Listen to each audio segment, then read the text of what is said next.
So welcome to Andrew Wiebe. He's from Riskthinking.AI. He's an atmospheric scientist with 20 years of experience in Australia, New Zealand, and Canada. Whole variety of areas of expertise around emissions, climate change, climate risk and mitigation strategies.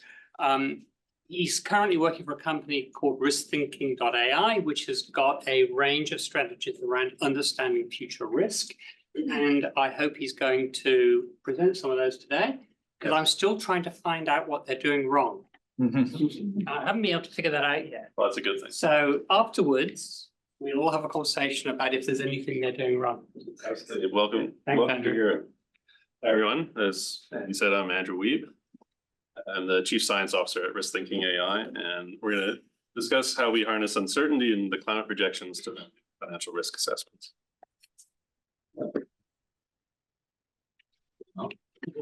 Sign up. There's always a risk of the thing not working, isn't there? Always a risk with these presentations. Okay, there we go. So that's me. Thanks for the introduction, Andy. Yeah, so currently I'm part of the author team for the CMIP7, the data advisory team in impacts and adaptation, trained in atmospheric science at University of Canterbury many years ago. But did all kinds of things from numerical weather predictions to high performance computing, building out decision support systems, early warning systems, climate risk systems, things like that. The former chair of the AMOS Queensland group. I did live in New Zealand, Australia for over 20 years before migrating back to Canada and starting Riskthinking with my team. So we have just an introduction to the company. So we're a Canadian-based company, and we're mission, which I'll show you in a second, is to basically reprice the financial markets, taking into account climate change. We have a diverse team from our founder, Ron Dembo, who's really sort of like the rock star of financial risk assessment and financial risk modeling in Canada, through to different technologies, social media technologies, advertising technologies, and our executive group there. Very skilled and experienced in different areas of financial markets, climate science, impacts and risk mitigation. And our board of directors, I always love showing that with Chris Hadfield. I love that guy. We went to a hockey game together once. It was the best experience I ever had. So, and again, our mission is reprice basically the financial markets, taking into account climate. So how do we do that? And I know this is a loaded term, but the digital twin, again, I'm not the marketing department. My marketing department came up with that. But what we're doing is we're trying to take all of the climate risk impacts and all of the economic impacts and push them together into one model, one framework that allows us to look at it in various ways and various uncertainties. Because we know that no matter how we slice this, there's multiple ways that we can end up in a different end state. Whether that's the climate systems in a 2-degree world at the end of the century, a 3-degree, 4-degree. How did we get there? What was the process? What was the organization of the economies and the agriculture and the carbon emissions, demographics? What are the things that got us into this situation? What are the impacts that created, from precipitation to temperature to sea level rise? How do we push all that together? Well, our framework is that we take all of these pathways. So let's explain how all this works throughout the talk. This is our general workflow. So there's numerous ways of identifying how we got there, whether it's an IPCC SSP 3 or 4, or one of those, or an NGFS, that's the Network for Green Financial Systems. They come up with these economic models of how would the world organize itself under these particular economic conditions. And there's hundreds of them. So there's 1,300 different ways that we could do this. And then they have integrated assessment models. These are the non-climate, but the economic models that work out. Given the energy demand in this country, what would the emissions be if it had an energy mix of a certain type? You get these greenhouse gas profiles for that each country for under all of these scenarios, and they run it through very idealized, simplified climate model to take the global emissions and say, well, what would the global mean temperature be? If anyone knows what the magic model is, they use that to do that. But they end up with this end of century temperature, or this what the temperature rise would be going through time under all these economic scenarios. And then we have our SSPs, so the coupled model intercomparison project. They run the physical models saying, well, not taking actual emissions from these, but taking what the impacts would be. 4.5 watts per meter squared, it's the SSP 245 or 8.5. And we put them all together into our framework to say, well, we have transition risks, we call them, which are housing prices, carbon prices, the carbon tax, what the carbon emissions would be, the energy emissions, the different capacities and demands for different energy types in all the different countries under all these different scenarios. We also have all the different models and experiments in the CMIP that would then go into the different risk factors. So how does that affect temperature, precipitation? You can calculate the fire weather index, you can calculate the SPEI and so on. So what we do is when we're pulling these together to say, well, what are our global mean temperature ranges that we have from the CMIP 6 models? We have multiple ranges, multiple scenarios. We know that there's an economy that's relevant in this particular situation. So SSP4, 3.4, or SSP3, 7.0. There's different narratives that go with that. So those economic narratives aren't in the actual physical models, but they're in those IM models. So we got to bring those together. But first, we need to deal with the physical data. How do we deal with our physical climate? We have reanalysis data. We integrate the surface data set. We have the scenario maps. We have land use characteristics, topography. We use the different, basically any kind of historical data that's verified that we can get our hands on, like IB tracks, any of the future projections, like the CMIP 6 high res map, the scenario map. We want to harness all of that one, bring it all together. We don't want to lose anything. So we're trying to build a stochastic view of the world, not a deterministic saying, well, this is a 4-degree world or this is a 3-degree world. What does that actually mean? So we grab all of that data and we put it through our bias correction and downscaling method, and we don't leave anything out. We grab all of them. We grab all the models. We don't care if they're good or not. We'll deal with that in our weighting process. We just want to get as much information as possible. And we do that for all different types of horizons out into the future. We do 10-year climatologies, 5-year intervals. I'll show you how we do the bias correction in the next slides, but we want to bring as much information into this as possible so we have a view of what the potential future could be. And we build event sets. So we just started building these out where we're not looking at the climatologies of change. So what's your exposure? How does that climate shift through time, but actual individual events, which requires a higher level of modeling. You then have to use either the high res map or a cyclone generating model like we've done here, where we took all the high res map outputs, a cyclone model called Storm, and the IB tracks, and we perturbed all the historical ones to create 10,000-year projections of different storms throughout all the basins in the world. Do that for each model, you end up with a 60,000-year event data set that you can then mine for statistics of impacts. So we're starting to build those out now for heat wave events, cold snaps, various other direct impacts that, say, the insurance industry needs to reprice their premiums. So when we're looking at bias correction, what we found is that it's not just a one and done. And just do it once with our bias correction data set, and we'll wait another 7 years for the next CMIP to come out. What's happening all the time is that you're having new climate events, new weather events are happening. What that norm is shifting through time as we move through time and under different conditions. So we had to take this approach that we need to have a really good training data set. Sorry, on the historical observations. Mostly just use most people will use ERA 5 or one of the reanalysis data sets. Those are great, but they're not good everywhere. They don't assimilate all of the weather stations. ERA 5 has their assimilation, their bias correction and simulation data set as they go into the reanalysis, but it doesn't capture a lot of those sort of out of the way places. A lot of mountainous terrain isn't involved. A lot of the northern hemisphere, higher latitude places aren't in there. So what we do is we do this merge step where we take the surface data set as well as the ERA 5 and we sort of reintegrate it and that allows us to downscale it again. And there's a paper here that we based this off, but it basically gets us to a global 10-kilometer resolution bias corrected data set. We do that for every model, for every experiment in the CMIP. We have this richness of data. And then we say we can't just do that once, we need to keep this going. So every year we redo it, and we update it and update it. And it kind of looks like this. We started last year, we just did the ERA 5, we did a quantile mapping to get the base data set, and then we rolled it forward.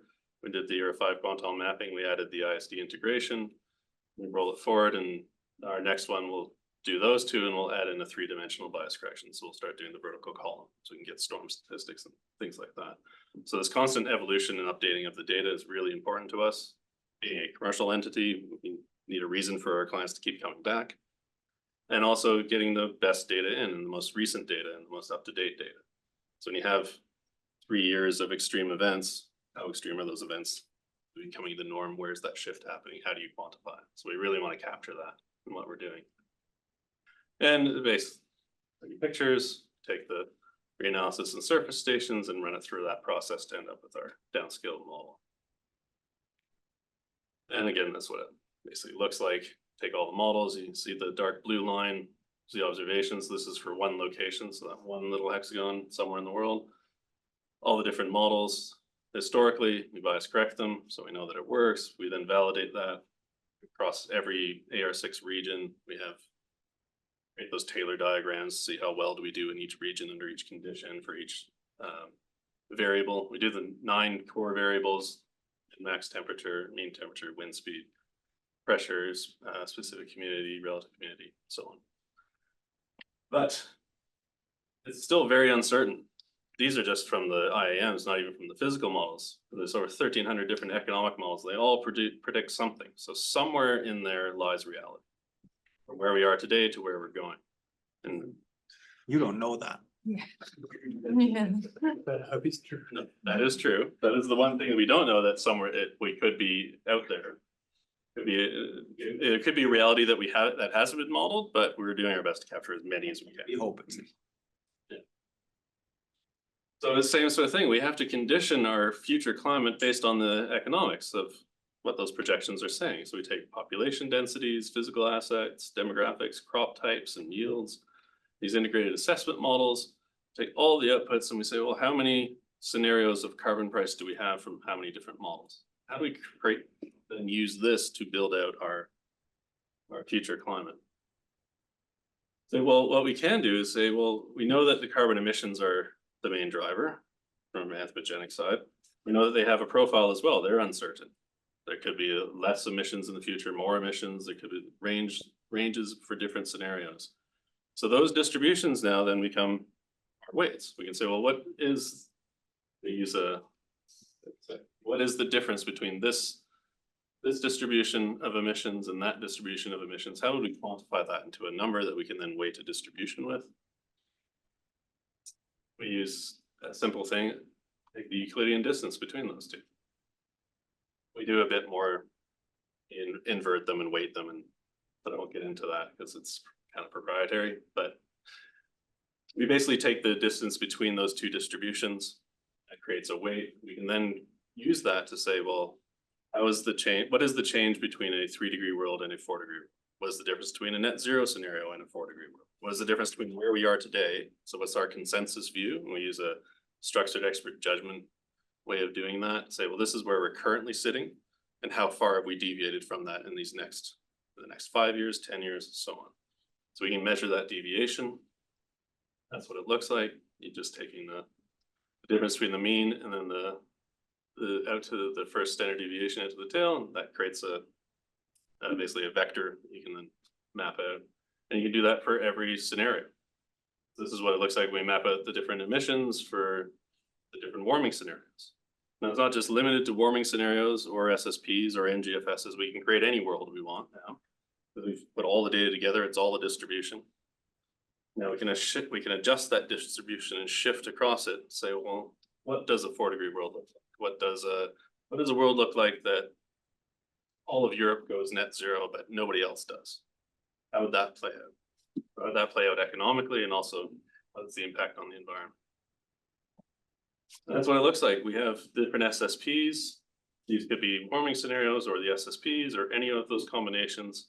And we say, well, based on weights in the emissions distribution, how much weight do we put into a different output of the climate scenario? So the physical climate models or the IAMs, how much weight do we put into one of those scenarios?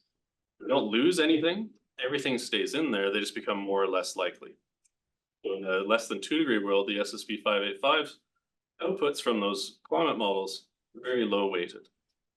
There's still a possibility that that could happen, things could go wrong, we could be tipping points, we don't know. So we don't want to lose it, but we want to really push it out into the tail. But you're most likely to be in that scenario there. So the climate that comes from that event, from that scenario, the 119 and the 119 and 126, those are the most likely ones. So they get a higher weight in the distribution. Or we can look at a 2 to 3 degree world and you can see how it shifts. It's interesting how the shift changes at different times. You can see there's more weight applied in different things. That's basically due to those emissions profiles saying, well, this is now the most likely emissions at that point in time. So we can do this for every year going forward in the models. And what it looks like is you end up with this path dependence where you can say, well, for a particular heat, this is the heat wave index, so a particular risk factor, particular location, under a particular scenario, what does the distribution look like at that location under all the different stochastic views? Now they're all pretty much the same in the near term, which is actually kind of good. We shouldn't see a large signal early on. But as we go through time, you see that shift starting to occur. And we end up out at 2090 where there's quite a bit of variability now in the tail of where is this lining, where is your risk? So when you're looking at it from a risk perspective, and you're trying to say, well, I have assets in a particular location, or I'm trying to manage the population that lives in my area of concern, how likely is it that I'm going to have 100 heat days in the future under all these different conditions? What's our most likely situation given where we are today? What's the things I should be planning for? And it goes back to how we do these weights. So when we're doing these weights, the main thing is that these carbon pathways are the main weights in it. The other thing I haven't said that we do is we also normalize by the amount of number of models. So just because 585 has 56 models in it, doesn't mean it's more likely than one of the other scenarios that only has 8. Same with the IAMs. We also account for that equilibrium climate sensitivity, which I'm sure most of you know what that means, but it's basically how hot or cold does a model make the environment.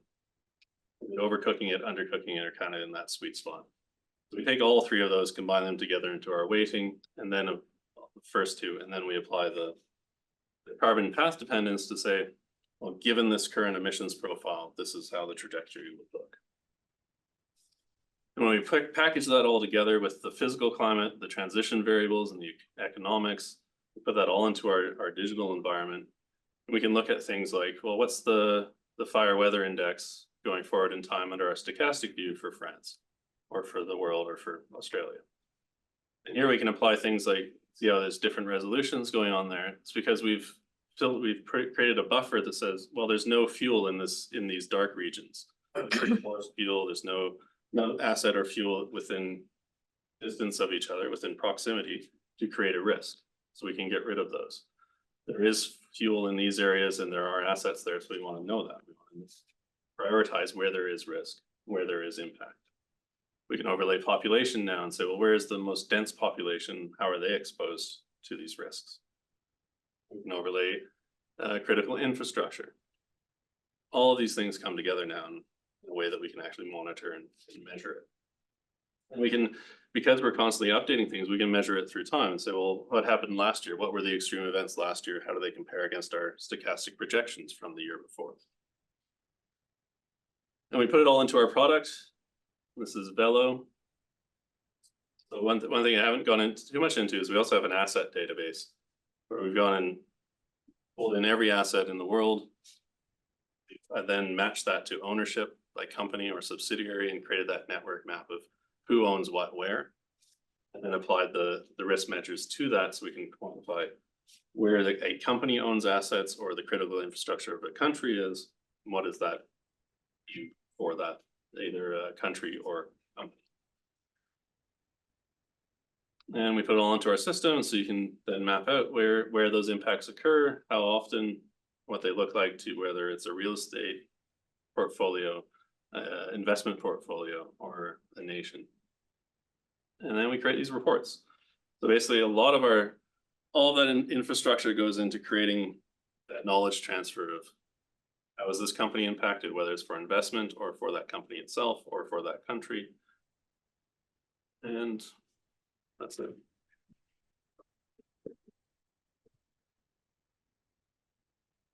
You, It's short. right? More time for questions. Very famous case where I remember a vice chancellor saying there'll be loads of time for questions and then running over time. So there were no Any time for questions, so that there would be no nasty, difficult questions. I'm happy to have nasty, difficult questions. That's partly why I'm here is our methodology. We don't want to be a black box. We want it to be transparent. We want to get feedback from academia and industry so we can improve it. We're here to do it right, and that's why we want to have this conversation. Questions? Christian? So one of your bits of your ethos is to suck up every data piece you can, right? Mhm. Do I understand that correctly? So what's then left to validate how well it works? Actual observations. So I thought they go in as well. Surface of they're always about a year behind. We're always running behind, so we can always take this year. this year's events that are happening and compare that. So what's sort of the next sort of slide there?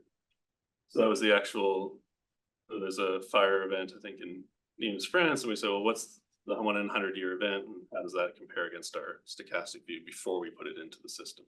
Yeah.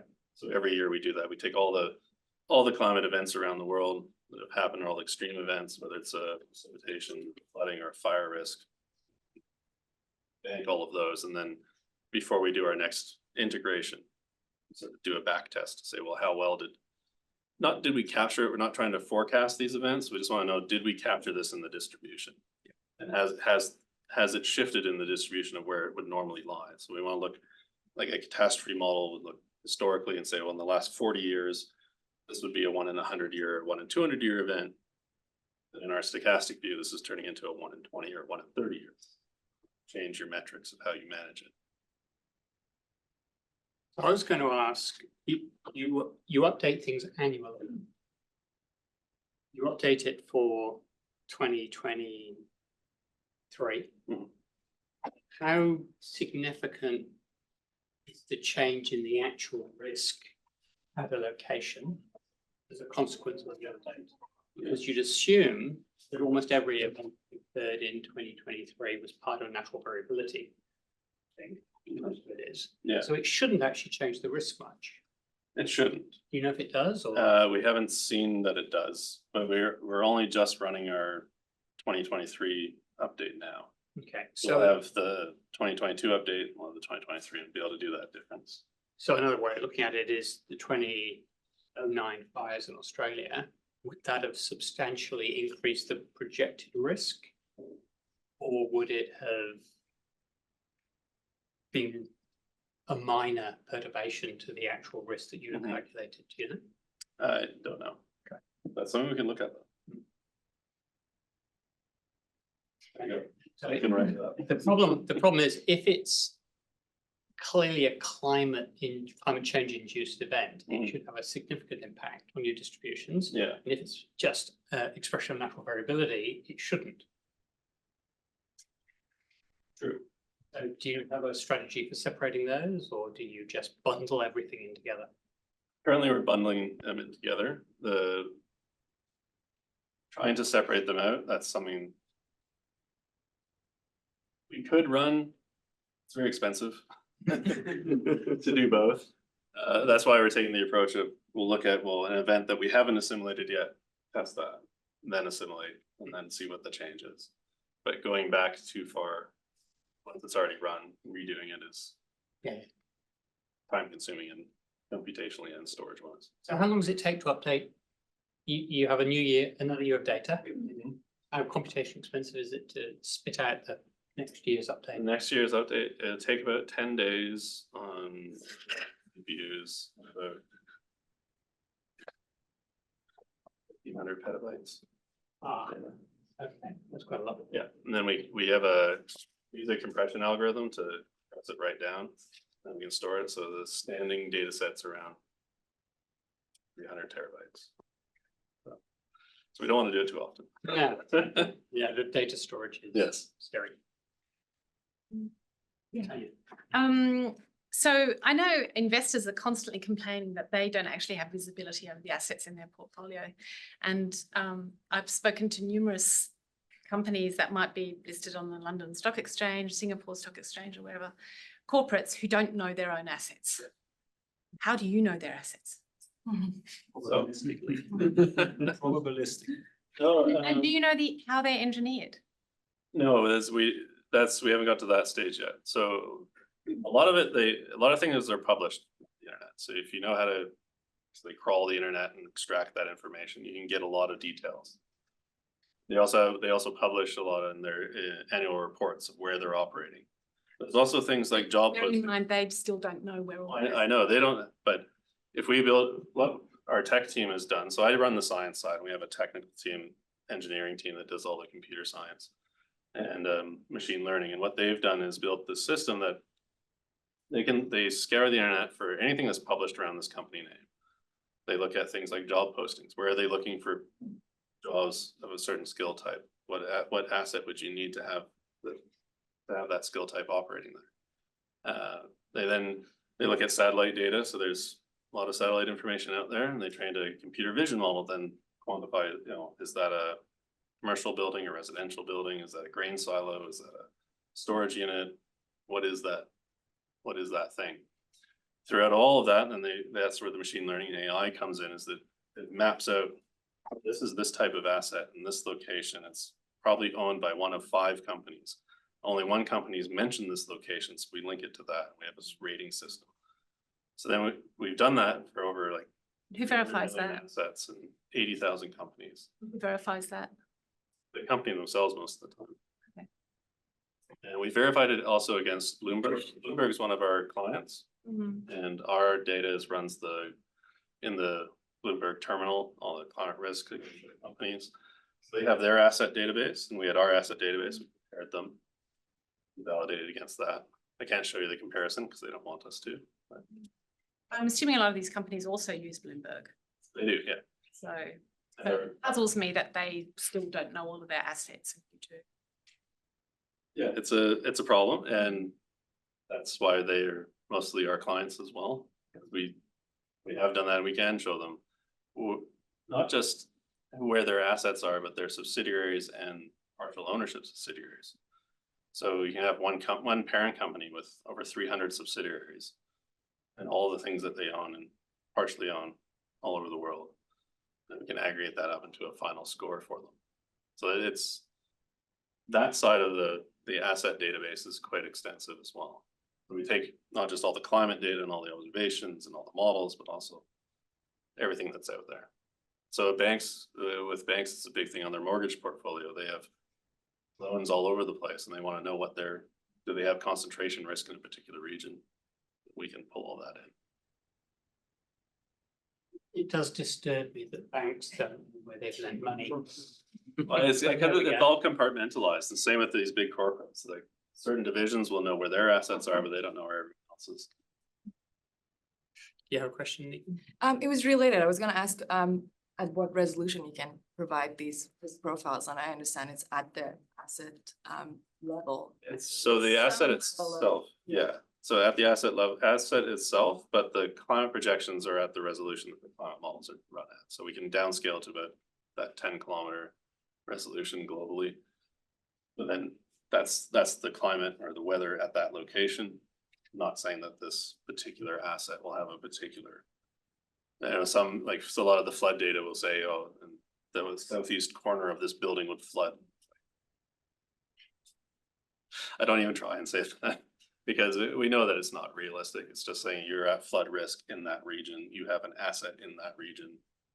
You need to manage that, not try and say, in 50 years' time, the southeast corner will be hotter than the southwest corner. Sorry, yes. Thank you. So do you use AI in this analysis other than matching assets with companies, other than the examples that you gave when you answered that? Yeah, so not in the climate side as much. It's mainly in the asset and sort of network effect of the impact on the economic side. So the downscaling is not AI. It must be statistical, right? It's all statistical, yeah. But it's not or machine learning statistic. More traditional stuff. Yeah. Up until recently, it's mainly been reason that it's explainable and reproducible. Yeah. So I'm really interested in delving in a bit more how you deal with some of the, excuse me, physical climate uncertainties, kind of when you're taking all the models in one. Just as an example, I'm thinking of, whether we move into a La Nina-like or an El Nino-like world. Let's say, for argument's sake, and I don't know the actual numbers, but let's say that 70% of the models are saying that we're going into an El Nino-like world, and actually we're getting into a La Nina-like world. That would obviously change your risk profile hugely for places in like Queensland, for example. But because the majority of models are saying the thing that's not happening, that's obviously going to change your risk profile. So how do you deal with things like that? Even things like changing variability, for example, and maybe those less likely outcomes that also produce risk. Next, a bit further on that. Yeah, so trying to account for El Ninos and La Ninas within modeling frameworks not feasible at the moment. But we are, by maintaining the stochastic nature of it and that everything goes in, nothing gets lost. They'll be in there somewhere, just being able to tease it out.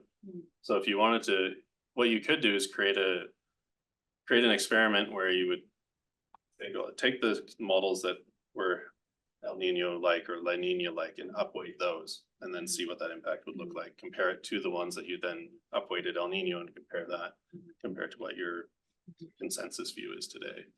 But fiddling with those knobs hasn't been done, or is that something that you No, it's in your? Yeah, it's something it's doable. Yeah. And that now that we have, because everything is that distribution, we can adjust where we push it. Yeah. And we do it at the daily level for each model, for each variable. So we can get very fine-tuned in how we build that. And that's how we're building these event sets out. But we can do that analysis. And that's partly why we want to talk to groups like yours, is that if you would like to do that analysis with our data, we're happy to collaborate and do that research together. Follow up, wouldn't this be part of the weighting you do? Because currently it's more La Nina-like, so wouldn't it downweight all the models that have an El Nino-like projection automatically without having to pick them out? Yeah. So it's probably already included. Yeah, it's included, but like, if you wanted to see what that alternate view would be, you could do that. Yeah, okay. Well, it just hasn't been, we haven't prioritized doing that. So just a question about the bias correction step that you're doing in there, because there's hundreds of ways. Yeah. Bias correction. Can you say a little bit about how you guys are doing it? So we use a quantile mapping. So in the cumulative probability function of each variable, match those together. So it's each variable independently of each other variable. Yeah, so each variable is independent except for temperature, the min, max, and mean. We do those together. So that we're the temperature. Yeah. But everything else is still independent. Yeah. So there's obviously limitations there. But. And so you do the bias correction on the historical record, and then of course in the future projections, there's events that occur that aren't in that record at all. Mm-hmm. And so what projection are you applying to those? So that you do the relationship, it's basically this relationship that you build on the DFD of the SOR. You apply that to the future, and what it doesn't dampen what the magnitudes would be, it just puts it in a different quantile. So you still have those extreme events that have never occurred are still there, that is being put into the tail. Would that be in the 101th quantile? Doesn't exist. Well, no, it would be you would be upweighting that tail quantile, so that in the using the highest tail quantile correction, whatever that is, and you just apply to any event above that. Yeah. I have two questions. One is technical. At one of your 10-kilometer locations to make a PDF, one of your favorite PDFs, whatever it may be, temperature, rainfall, how many numbers go into that? What are we talking about at the end after all your combinations of combinations of combinations? What's the number that makes this PDF? Number of numbers. numbers, yeah. Anywhere from 1,500 to 12,000 sometimes. I just want to get a sense, are we talking 100 or a million, right? So, No, it's definitely not a million, but it's in the thousands most of the time. okay, cool. And my other question was sort of following up from Ailey's a bit, science you could do with this. One of the big deals in climate science for the last decade or two has been attribution. So have you ever run this on the counterfactual worlds? Yes, yeah. Do you have for the historic runs? Yeah. Just natural forcing? Yeah. Is that, and then compare the PDFs and sort of stuff? Yeah, so we do in our QA testing as we roll it out, but we haven't published that yet. Okay. That's something we could. Because people interested in attribution, which there are quite a few of them in this room, could potentially have an interest because you have large samples, right? Yeah. So because of Yeah. all the trigger. Just for context, we're a team, the climate science team is 6 people. Yeah. So we don't have time to do it. Understood, but this is using this for science, and then Yeah. there's doing science for With it, this as well, which we should also talk Yeah. about later. But there's, so I'm just thinking about doing science with it. So you already have the data basically for the counterfactual worlds. Okay. Chris? Yes. Great talk. Have you started looking at asset vulnerability? Yes, so some of our clients have given us what basically the engineering of their assets and where their engineering thresholds are. So we can adjust like create a damage function specifically. So yeah. And a lot of the out of the box stuff that we do is because we've scoured the internet for all of these things, we can also scour it for building design codes and engineering thresholds that are standard in particular regions. We incorporate that out of as a baseline to say, well, this is what the financial risk would look like given these assumptions. And that really kickstarts those corporates then go, oh, well, here's our actual data. Now tell us what's really going on. How close do you find that they align? Fairly close, because most of the time they don't even know what their engineering design values are. Right. Again, there's a lot of unknowns on their side. Then usually they say, well, we follow whatever the industry standard is in that location. So, okay, well, this is the industry standard. We're assuming that you do that. But you find those even that doesn't happen very often. Like Toronto had a massive rainfall event, and they're like, all the downtown was flooded and the roads were closed and everything. And we looked at it, and it wasn't a major event. It was less than a 1 in 100-year rainfall event, and the storm drainage system should have been able to handle it. But because of all the building and infrastructure that's gone in the last 10 years, they kind of just built over top of stuff and used the waterway. The highway is designed to be the waterway for when flood happens, but then they didn't tell anyone that that's what would happen.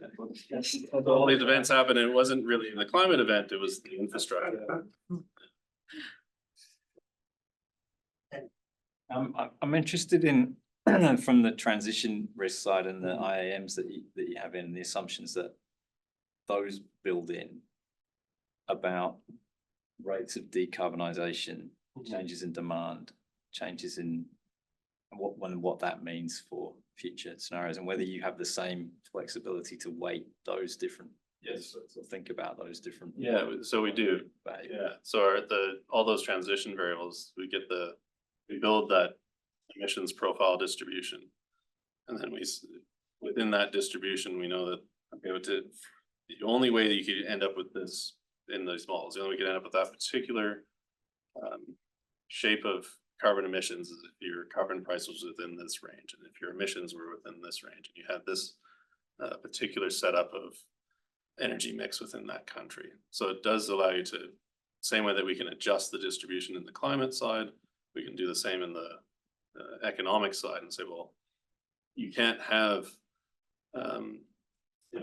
incredible population growth and decarbonization and no carbon price and really high energy prices without having enough food and enough people to go with it. So you can, some area that we haven't explored enough is that side of things, but it's all there to do that analysis as well, as we do have all of the variables that come in from economic models, and there's thousands. Yeah. So we kind of focus mainly on the energy ones, so energy price, energy demand, carbon price, carbon emissions. So like those top. I guess I'm interested in the potential for seeing tipping point shifts, not just in the physical, but in the social side of things, and how that could drive rapid changes through the system. Yeah. And that's an area that we haven't done, is where you do that modeling and you feed that back into the loop. And then now that we've done these structural changes in society, how does that affect everything? So that'd be an interesting area to look into.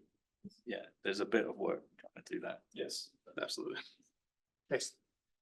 A question about the scenario weighting. So is that you're coming up with weights for globally that then apply globally to the scenario? Yeah.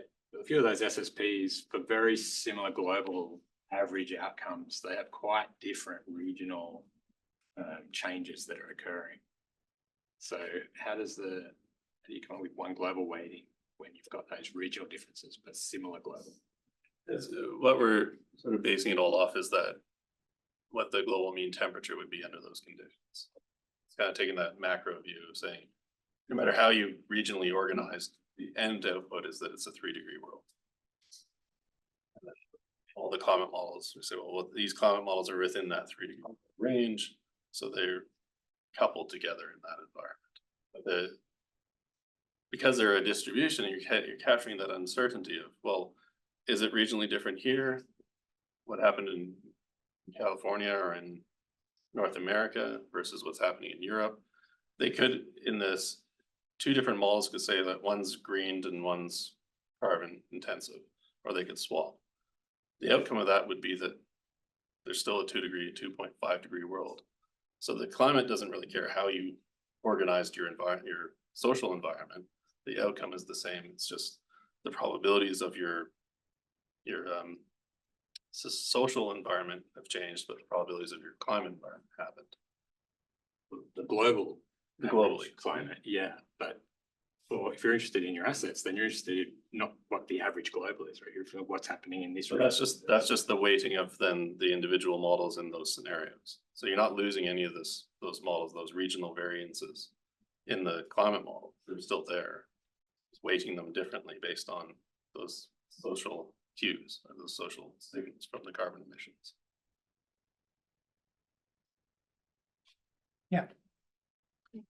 Do you have any sense where the majority of the uncertainty comes from? Is it from climate modeling or is it from economic modeling? And how does it affect your distributions?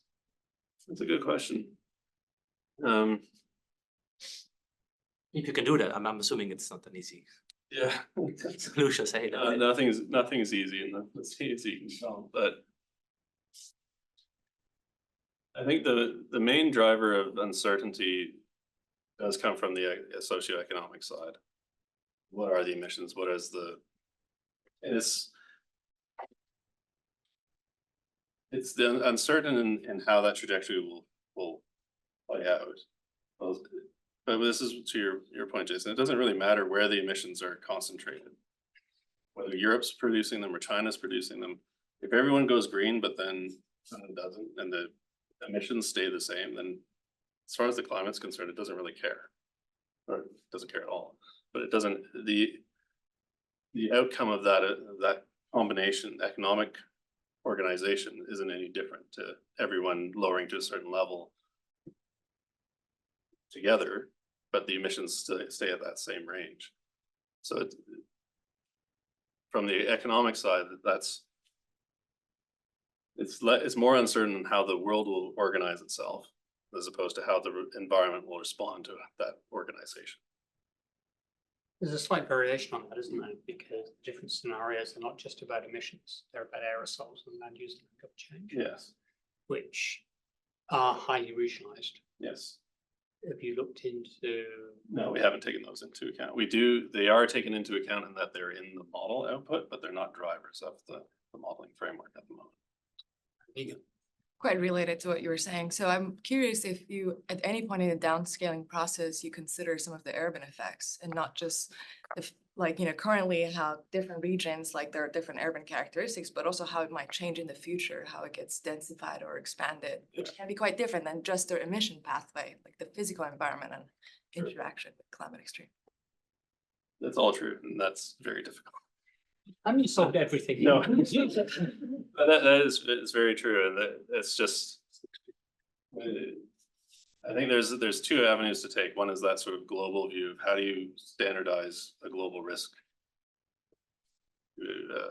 portfolio of assets, or to a company or a country from that macro scale. And that's where that's our starting point. Is how do we say globally what is the risk profile and how does that change? And I think the next step is going down to just within this region, what is that risk? But you're limiting yourself then geospatially. Well, I can only tell very high resolution the risk in New York City, but then I can't tell you what's happening in Vancouver or in Sydney. So from our perspective, and again, we're a commercial entity, so what our clients need is that global view. And that's what we're trying to achieve with this now. I know we are the most important species on this planet, but have you ever been approached by people who don't think about humans? Things like risk on ecosystem? Yeah, so biodiversity loss is a big one coming up. Yeah, so we haven't done any work on that yet, but it is in our roadmap of future projects. Yeah, I've just been talking to a bunch of plant physiologists telling me the tipping points in ecosystem, right? If the temperature ever goes above this, the cell wall will melt and plants will go to hell and that sort of stuff. It's actually a stream that we're working on with our fire risk, because that has a big impact of where the fire season starts, ends, and where the buildup is of detritus and fuel for those fires. I'm just impressed Christian's asking questions about plant physiology and terrestrial processes. I'm very impressed. Well, I've also just lost a postdoc to someone who asked them to write differential equations for mammal migration, and wants to apply future climates to mammal migration. And that's kind of cool, right? But obviously there's little commercial value in it, but your data could be quite, I think look at it. Definitely in the agricultural sphere, there's a lot of commercial value there. Yeah, totally. Steve. Same question, but for human health. Are you looking at human health or? Again, not at the moment. It is in our research roadmap. We have flagged that as something to look at. But yeah, it's not something that we're currently working on. Do you have humidity in there in your list of variables? Humidity is in there. So it's in, Yeah. And because we run it kind of regularly, we can always add new variables in. So the computation of adding a new variable is really low. So if there is something that comes out of that, oh, we need this variable, we can add it in pretty quickly. Just another payload. Yeah. Storage is cheap. So you're relying on the global climate model scenario projections to underpin the work. And we know that there's a lot of climate extremes that produce a lot of the risk that they don't do very well, and you recognize that with tropical cyclones, because then you produce your own tropical cyclone model that goes in between. But there's a whole bunch of other phenomena as well that the global climate models don't really know about that do produce a lot of risk and damage. And so how do you deal with those? So we are building those out. So building out same way we did event sets for cyclones. We're building out event sets for other risk factors that are important to the insurance industry. Yeah, it's a work in progress. Okay. And that's probably why we want to do the three-dimensional bias correction of the atmospheric column, so we can get storm related. Yeah, thanks. I was wondering more I don't know if you call it the economic model of the company itself. It seems a lot of this is based on freely available data. So what happens if global politics decides there's not going to be a CMIP8, we're stopping all of that?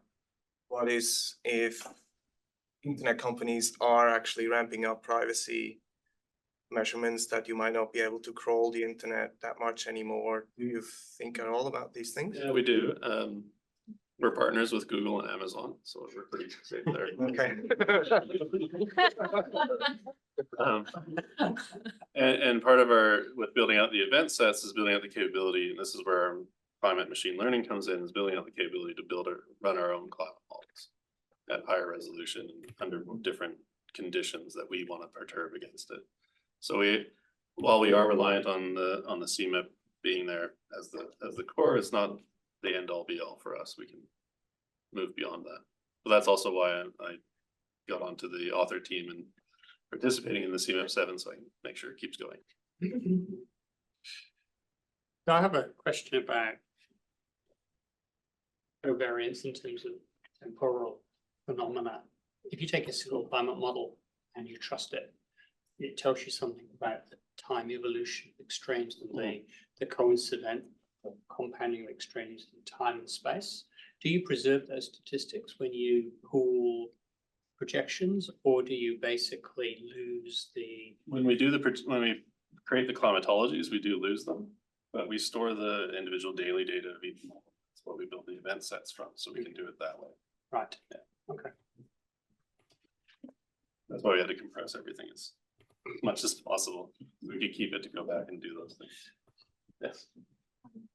So with machine learning, since the company's Riskthinking.AI, so I think that will be thinking, I don't know if you've been exploring the new AI foundation models or any techniques.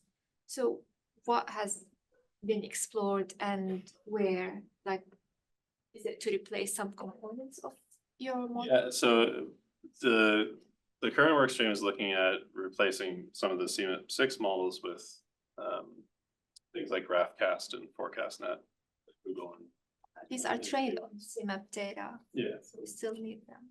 yeah. You still need that. You still need, with all the any of these ML models, you always need a training data set. So it's got to come from somewhere. It either comes from the reanalysis or from our own aggregation of those models, and we create our stochastic view. We could use that as the foundation training data set, but they all require something to start with. We're looking at it that way. A lot of the AI in our name comes from more on the application side of what do we do about this risk as a company? How do they then mine this information? So like all of our reports are basically written by, we have a little LLM that we've created that we create the system prompt to just be, here's the climate science and the financial economics that you need to know. Now interpret all this data and tell this company what they need. So all those reports are auto-generated from that. So is there a reason why you haven't thought of using ML also for downscaling? Mainly that we need to be able to, when we started doing it, we needed to be able to reproduce it and document every step that happened. I think in our next iterations, we'll start using different techniques. But first, in the financial markets, in the financial industry or that sector, they're very hyper focused on reproducibility and being able to document every step. So a lot of the financial regulators won't accept machine learning models because they can't say specifically, why did this happen here? They want to see all the equations. So it's kind of a balance between what we can produce for them and still operate in that sector. Not true in Australia, do you know? I'm not sure in Australia what the regulator is. What they would want. I'm pretty sure that they will want, I mean, certainly from an audit perspective, they'll be able to see. Yeah. That's interesting. You have to show them all the equations from all the climate models. How else do you think that Big Four accounting firms learn intelligence from other people? They learn it by auditing. Yeah. And they get all the knowledge so that they can provide it as a service themselves. That's their model. Yes, you have to be very Knowledge careful of acquisition. who you talk to in the financial sector. How are you handling the reporting of uncertainty results? Because I'm looking at this figure and the stochastic view is multimodal. And one of those modes could just be error. Yeah. It's propagated through. So that 1 in 100 year event now falls back in. Let's assume that the left-hand side, probably the true one, then 1 in 100 year event falls back into natural variability. How are you communicating these nuances? Yeah, it's a tough one. At the moment, we're really just trying to show that there is this variability, and just picking one number is not a viable option. You can't just even just looking historically and saying, well, our CAT model says it's this. Well, that's not enough. There is a tail. You have to understand where that is. The whole point of it is that it's uncertain, and whatever number we give you, is probably wrong, but there's a range of numbers that you need to look at. And it's shifting one way or the other. You're looking at, is it, even if we do have more events or the more frequent fire events or floods in the future, there's still a chance that you will have less. So where in that spectrum are you, and how much risk are you willing to take on board? If you're happy with your current status quo, then stay with that. If it's shifting and your tail's growing and you're only looking at that one value, you're missing a lot of the context and a lot of variability. A lot of it's an educational side of just you live in an uncertain world. There's stochasticity around you. Just understand that it's not one number, it's a range of numbers, and you need to know where you sit within it. That was going to be my question. How big is your outreach and education department? Because the clients don't necessarily accept. Yeah. Say, give me a number. My clients always want a number. and I don't Yeah. have real clients. I Yeah, do. and how do they make, like, do they actually, they want a number? Yeah. And then how do they then take that number forward? What do they, I mean, do you educate them as to how they can use that number? Yeah, so partly, so we work a lot with they have, a lot of these institutions have their own research development teams, and they have their sort of credit loss models and probability default models. And they put that one number in and we say, okay, so now you need to do that 5,000. Risk testing. Yeah. And we show them how to do that. We give them basically the data we produce for them in well, it's the report or the application, all that. What we're really doing is sending a data stream to them.